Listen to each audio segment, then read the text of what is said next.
Kamusta mga kabasketbolista? Wagi ang San Beda Red Lions kontra sa Arellano Chiefs 79-65.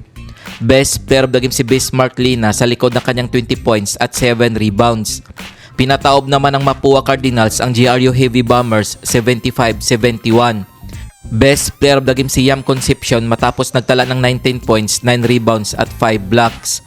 Kung bago ka pa lamang sa channel na to, mag-like na at subscribe.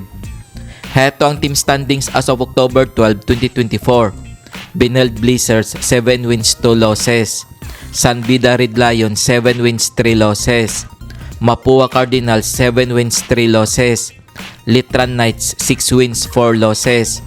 EAC Generals 5 wins 5 losses. Kung umabot ka dito sa video na to, mag-like na at subscribe. LPU Pirates 5 wins 5 losses. Perpetual Altas 4 wins 6 losses. GRU Heavy Bombers 3 wins 7 losses. Arellano Chiefs 3 wins 7 losses. San Sebastian Stags 2 wins 7 losses. Heto ang mga laro ngayong October 13, 2024 na gaganapin sa PhilOL Ecoel Center. Magtutos ang Perpetual Altas at Litran Knights alas 12 ng tanghali. Magharap ang Benilde Blizzards at San Sebastian Stags alas 2 ng hapon. Kung nagustuhan mo ang video na to, mag-like na at subscribe.